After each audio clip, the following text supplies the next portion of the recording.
Bom dia, Deus. Hoje é sábado, Pai, 8 de novembro, e o meu coração amanhece grato por mais um dia em Tua presença. Obrigado por ter cuidado de mim durante toda essa semana, por ter me dado força quando eu quis parar e por ter me mostrado que o Teu amor nunca falha. Pai, hoje eu só quero descansar em Ti. Quero deixar nas Tuas mãos o que eu não posso resolver e silenciar o que a minha mente insiste em querer controlar. Me ensina a confiar de olhos fechados, sabendo que o Senhor sempre prepara o melhor.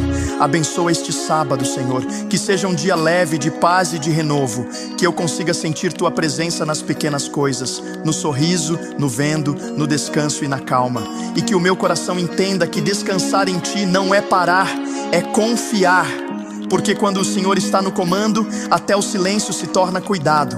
Se essa oração foi boa para você, compartilhe com quem precisa desta bênção e deixe seu amém nos comentários. Amém.